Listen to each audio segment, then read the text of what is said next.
दोस्तों, आज फिर से मैं अपने एक नए संस्मरण को लेकर आपके समक्ष आया हूँ। ये किस्सा भी मेरे पुराने शहर गिरिडीह से जुड़ा हुआ है। गिरिडीह कॉलेज में नामांकन के बाद मैं एक नए माहौल से दो चार हुआ। यहाँ हिंदी माध्यम स्कूल से उत्तीर्ण छात्रों से मेरी मुलाकात हुई। प्रोफेसर और छात्र सभी हिंदी अथवा लोकल खोरठा भाषा में वार्तालाप करते थे। प्रोफेसर हिंदी में ही पढ़ाते थे। मेरे लिए ये वातावरण अनजाना था और मैं उन सबों के लिए कार्मेल स्कूल से निकला, अंग्रेजियत में लिपटा हुआ एक विदेशी। अतः मैंने स्वयं को उनके समूह में शामिल करने के लिए उन्हीं के रंग में स्वयं को ढालने का प्रयास किया। इसी क्रम में कुछ बुरी लतों को भी अपनाने की भूल की। कॉलेज में सभी तंबाकू खाते थे। कुछ प्रोफेसर भी लड़कों से मांग कर खाते थे। ज़्यादा है जी। हाँ सर, अभी बना रहे हैं सर।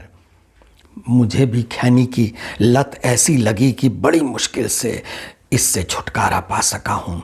एक लत दूसरी बुरी आदतों को बढ़ावा देती है।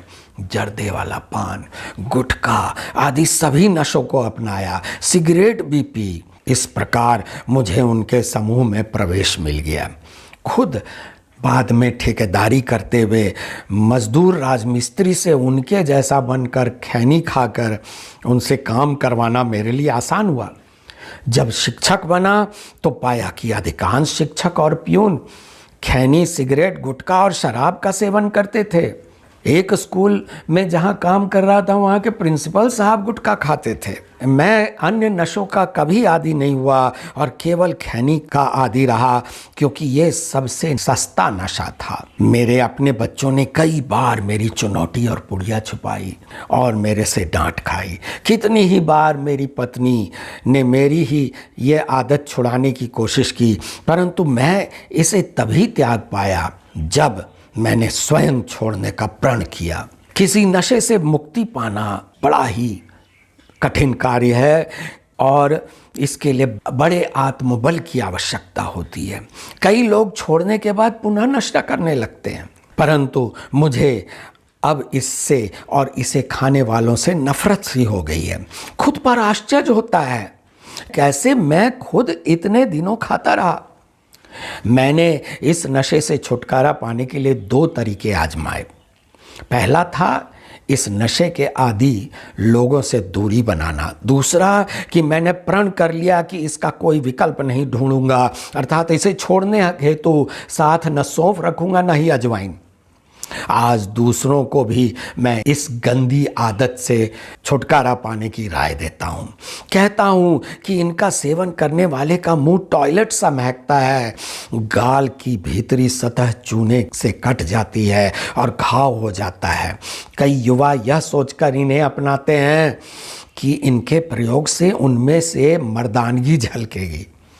फिल्मों के नायक खलनायक सिगरेट पीते हुए कितने शानदार प्रतीत होते हैं, परंतु मैं उन युवाओं को बता दूं कि ये उनका भ्रम है। इनका सेवन हमें केवल नुकसान पहुंचाता है, हमारे शरीर और हमारी प्रतिष्ठा दोनों को।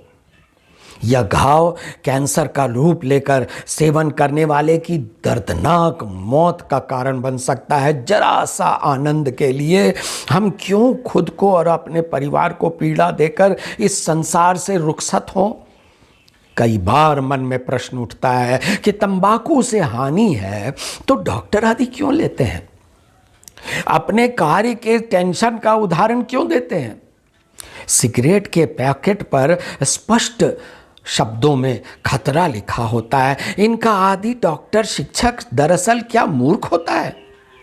सारे गंगाराम के तोते हैं, जाल में फंसने के बाद भी रटते हैं शिकारी आएगा, जाल बिछाएगा, लोभ से तुम उसमें फंसना नहीं। प्रस्तुत कविता मैंने विश्व तंबाकू दिवस पर लिखी थी। बीड़ी, सिगरेट, पान, तंबाकू, गुटखा, जर्दा, गुल और गुड़ाकू, ना खाओ इन्हें असमय मर जाओगे, अपनों को असीम पीड़ा दे जाओगे।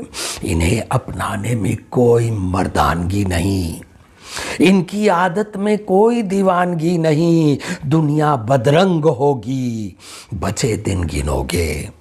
मैं मरना नहीं चाहता, कह कह कर तड़पोगे। मुझे गर्व है मैंने इन आदतों को छोड़ दिया, किसी नशा मुक्ति केंद्र का सहारा नहीं लिया।